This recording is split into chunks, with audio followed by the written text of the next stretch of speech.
Hello students, good evening. मैं GK Sharma आपके लिए लेकर आए हैं आज फिर से नया वीडियो। लेकर आया हूँ फिर से नया वीडियो, है ना।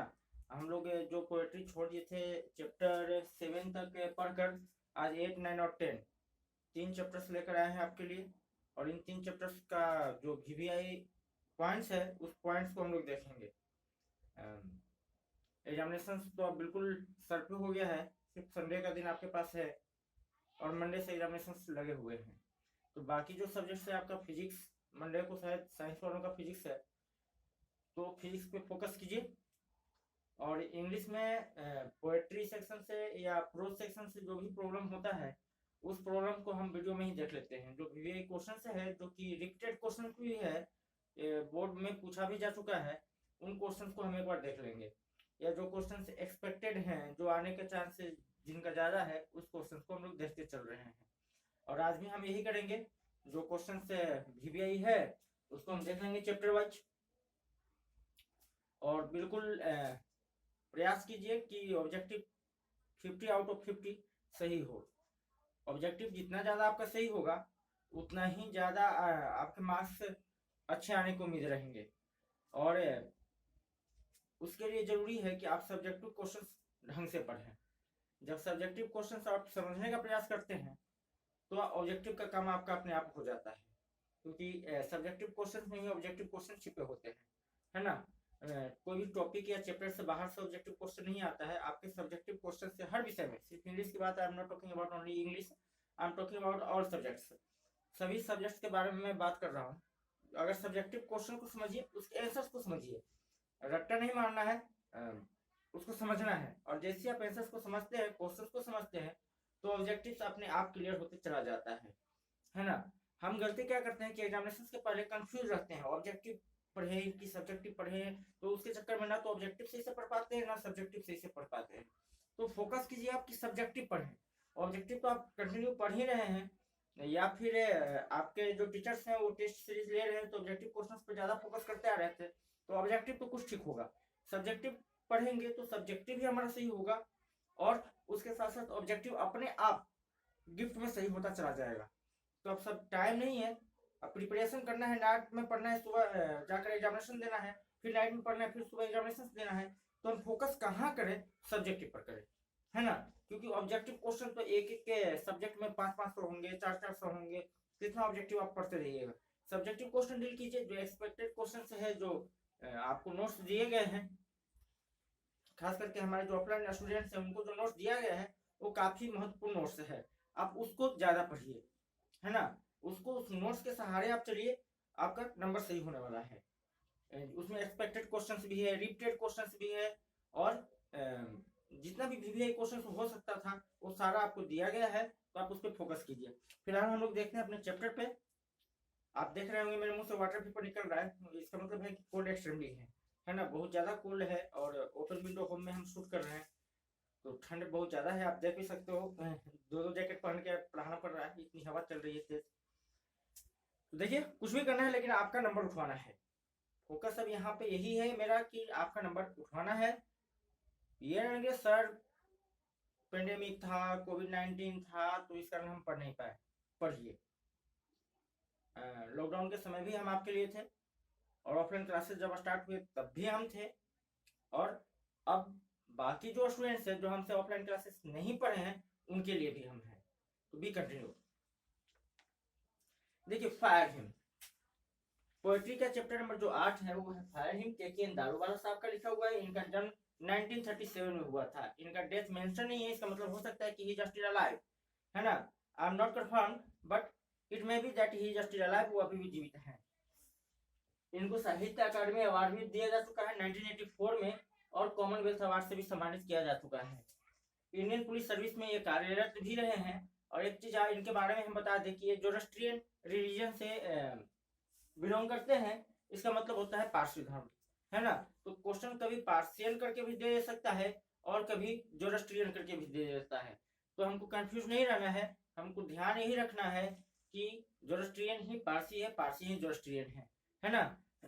दूसरी बात है कि इस पोएम में दिखाया गया है कि जिस धर्म से ये बिलोंग करते हैं, पर्शियन धर्म से, जोरोस्ट्रियन रिलीजन से, उसमें आग को पवित्र माना गया है।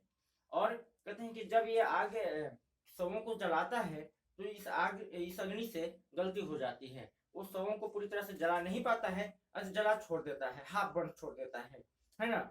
ये इनको कब गलानी हुई थी, जब ये आप बचपन में अपने पिताजी के साथ फर्स्ट टाइम शमशान घाट पर, बर्निंग घाट पर घूमने गए थे तो वहां देखे थे।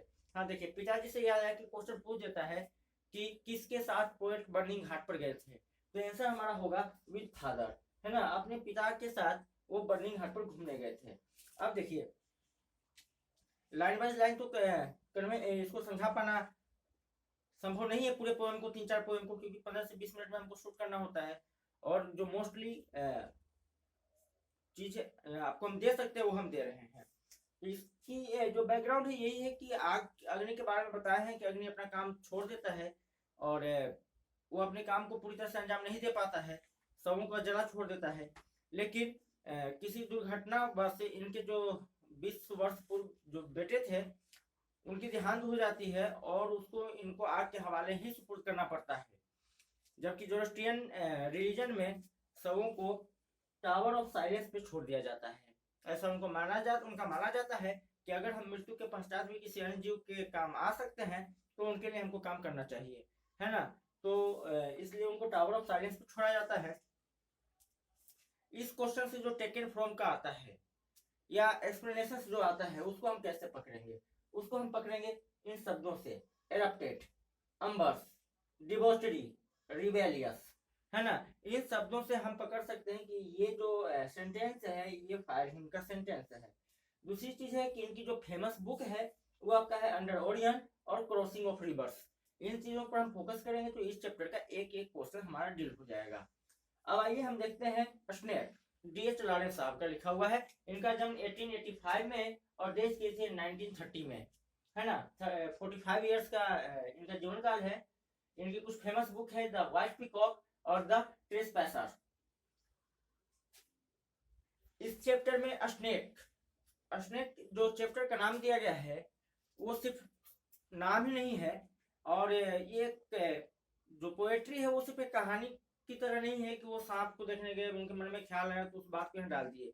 यहाँ पे ह्यूमन एजुकेशन पे चोट करते हैं। जो पोएट है D.H. लॉरेंस साहब ह्यूमन एजुकेशन को बताते हैं कि जो ह्यूमन एजुकेशन है वो किस तरह का एजुकेशन है, दूसरे जीवों के प्रति इसकी व्यवहार क्या है, इसकी बिहेवियर क्या है, उस चीज को ये दर्शाते हैं।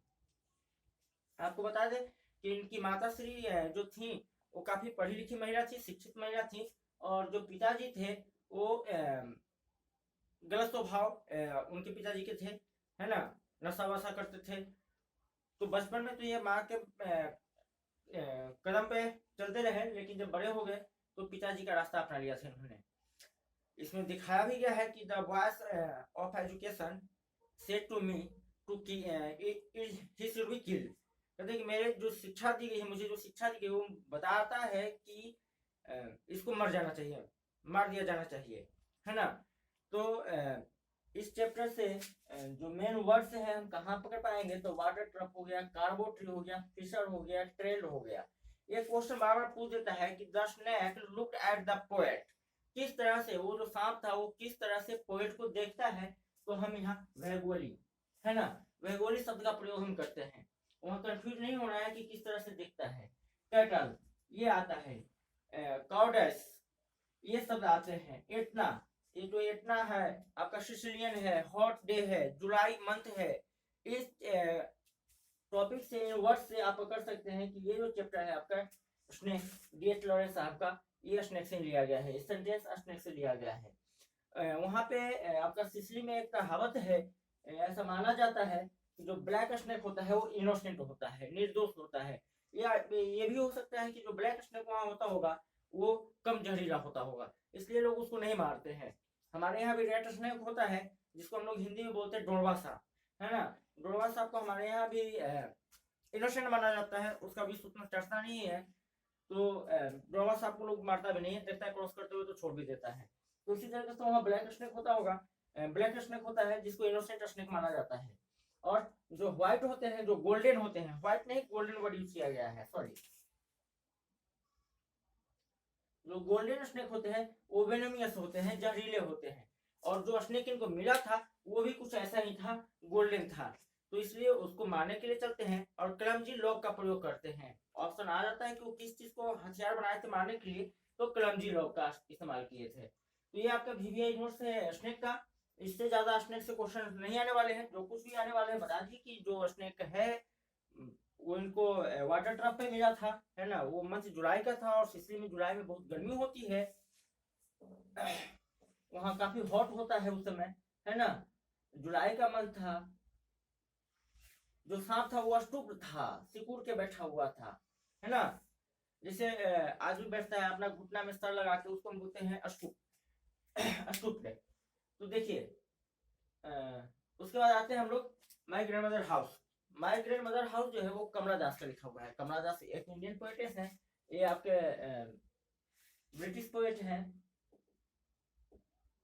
ये आपकी इंडियन पोएट हैं, है ना, इंडियन पोएट हैं। माई ग्रैंड मदर हाउस कमला दास का लिखी हुई कविता है, पोएम है। इनका भी जन्म हुआ है 1934 में, 1934 में। ये इनकी भी मृत्यु की डेट नहीं दी गई है, तो इसका मतलब है कि she also may have been she also may be alive, लेकिन हम कंफर्म नहीं है, हो सकता है कि शी वुड बी डेड, इनकी मृत्यु हो गई हो, तो हम ना देखे हैं। देखिए इनकी कुछ फेमस बुक है, summer in Kolkata, silence, yes Allah. Yes अल्लाह जो बुक है, इस बुक पर शायद लिखा हुआ है या अल्लाह, है ना। इस चैप्टर में बताया गया है, इस चैप्टर में केमिस्ट्री बताई है पोएटेस कमला दास कि ये घर था जो अब मुझसे बहुत दूर है। ये जो पोएम है ये अपने हस्बैंड से बात कर रही है, उस समय का लिखा हुआ है।